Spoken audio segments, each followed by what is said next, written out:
E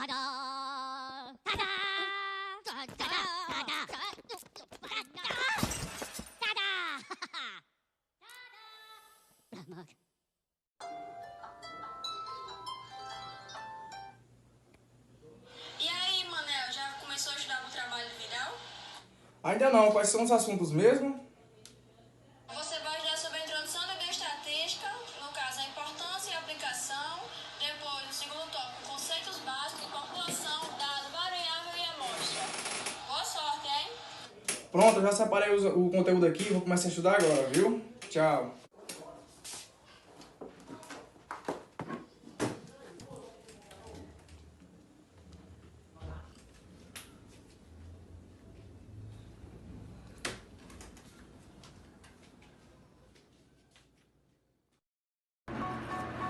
E aí galera, tudo bem com vocês? Hoje eu vim explicar um pouco sobre essa matéria, bioestatística, e o porquê que ela entra em psicologia e ciências humanas. Antes de tudo, eu tenho que explicar para vocês o que significa estatística. Estatística é uma ciência que tem por objetivo planejar, coletar, tabular, analisar e interpretar informações e delas extrair conclusões para determinadas situações mediante incertezas e dela tirar decisões corretas. E aí, galera, entenderam? Tudo ok? Beleza, né? Então vamos voltar. Agora eu quero que vocês entendam o porquê que esse bio está fazendo parte daqui. Bem, bio é pela parte da biologia e da medicina, que também é usado hoje para todas as áreas da saúde. É justamente por isso que entra na área de psicologia. Mas, Giana, eu entrei no curso de Psicologia e Ciências Humanas, não estava esperando estudar matemática. Realmente, ninguém se espera estudar matemática em Ciências Humanas. Mas é claro que você deve estudar matemática, meu querido, porque, como a gente sabe, psicologia é uma ciência e todas as conclusões derivadas dessa disciplina procedem, ou pelo menos deveriam proceder, de um certo método, um método confiável, que é o nosso amado método científico. E esse método, felizmente ou infelizmente, mas mais felizmente do que infelizmente, se baseia na nossa amada matemática. Como sabemos, a psicologia é muito ampla e tem aplicações em várias áreas, como social, educativa, empresarial, esportiva. E, no entanto, quando a gente vai analisar essas aplicações, nós precisamos de uma decisão acertada diante do que a gente observa. E como fazer isso, Giane? Claramente diante da matemática. Então, se não existisse a estatística na psicologia, a gente nunca queria saber se os resultados que são observados são realmente confiáveis. Então, bora, galera, começar a amar a bioestatística? Então, galera, vamos ver agora os dois tipos de estatística. O nome delas são descritiva e inferencial. Ah, mas eu nunca ouvi falar isso na minha vida, eu nunca nem vi. Tudo bem, vamos ver agora. Descritiva fornece um resumo coerente de dados de forma organizada, enquanto inferencial conclui com base em amostras para assim expandir para toda a população. Ah, Jana, mas eu nunca vi isso nas minhas pesquisas na internet, nunca vi. Descritiva é muito fácil de achar, você já fez na sua vida todinha. Tabela de frequência, gráfico, resumo e apresentação é a descritiva. Ah, mas Jana, e a inferencial? Ela se mostra muito nas amostragens, estimativas e testes de hipóteses. É isto.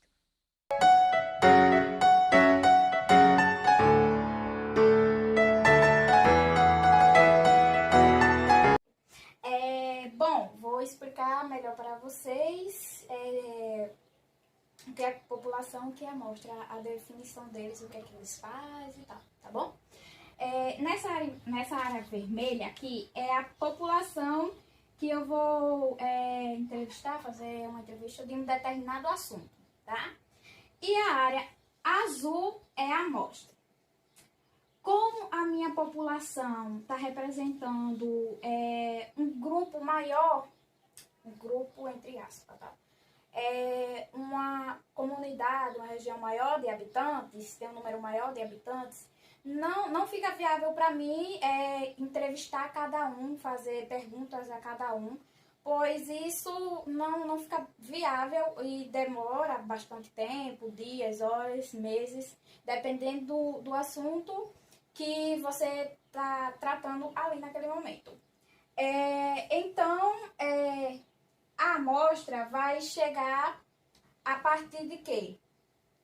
Na área da população, a gente vai pegar uma parte, que essa parte é chamada de amostra. Nessa amostra, a gente vai entrevistar um pequeno grupo que vai representar a população. Com essa amostra, a gente vai ter representantes que vão explicar o que acontece ali naquela comunidade e para chegar a dados representativos da pesquisa, ok? Aqui se trata de outro exemplo, parque ecológico, que o parque ecológico é a população que eu estou estudando, que eu pretendo estudar para conseguir dados de determinado assunto. E essa parte vermelha é a amostra que eu separei da população. A parte da amostra que eu separei da população, ok? Essa outra parte, deixa eu passar para esse lado, representa também uma bola cinza, que é a população, e a azul é a parte da amostra. Como eu expliquei lá na frente, que tem determinados assuntos que a gente não consegue realizar pesquisas mais profundas, então a gente precisa pegar uma determinada parte da população para chegar a dados representativos. E entre a população e a amostra ocorre a inferência. A inferência estatística, quer dizer, estimação de quantidades desconhecidas. Ou seja, teste de hipótese. Mas para isso a gente precisa ter uma representatividade certa, ok? Entre a população e a amostra, dentro da amostra. Beleza? Ou seja, gente, vamos definir aqui que, tipo, eu quero fazer uma pesquisa sobre um acidente de trabalho em uma empresa. Qual será a minha população? A minha população será os funcionários da empresa, ok? Outro exemplo, eu tenho interesse em saber várias informações de uma universidade. Qual será a minha população? Será os alunos que estudam na universidade, ok? E a amostra será a universidade. Então, eu preparei aqui uma perguntinha para vocês compreenderem melhor quando chegar a hora de responder as questões. Para saber as intenções de votos dos portugueses nas próximas eleições, uma empresa entrevistou 2.000 cidadãos representativos da população portuguesa com mais de 18 anos. Indique a população e B, a amostra. A população aqui seria os portugueses. E a amostra seria, no caso, o representantes, os cidadãos representantes da população, ok? Olha, é o seguinte, primeiro passo da minha aula, vocês vão precisar de papel e caneta para anotar tudo que eu vou falar pra vocês, porque vai ser muito importante, vai cair tudo no questionário. Vamos lá. Vou falar um pouco sobre variáveis de interesse. Uma variável pode se classificar em duas, quantitativa e qualitativa. Vamos falar um pouco mais sério, vamos falar sobre a variável quantitativa.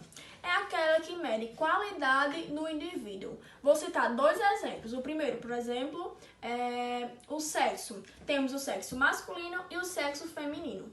O outro exemplo é que temos o nível de escolaridade. temos o nível fundamental, o nível médio e o nível superior. Dentro de cada classe dessas variáveis, podemos ainda realizar mais uma separação, dividindo as variáveis quantitativas em quantitativas discretas e quantitativas contínuas. Agora vamos falar um pouco mais sobre a variável contínua.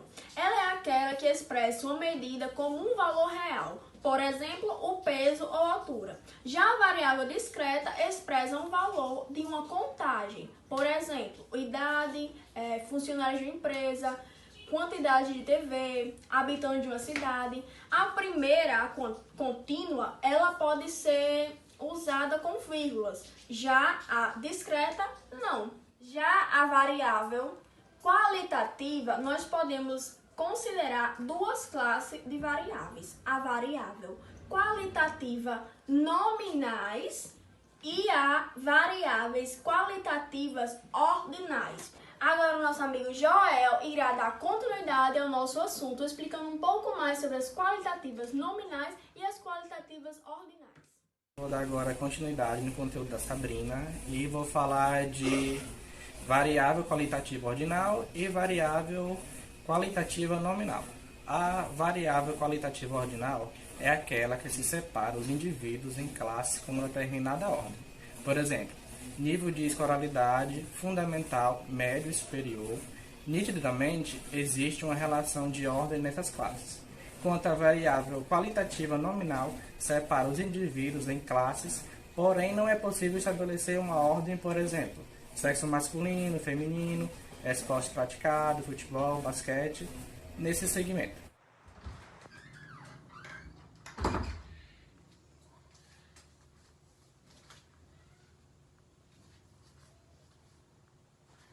Acorda, Manel! Vai, meu Deus, Vai o que pegar o aconteceu? individual! Vai, é mesmo?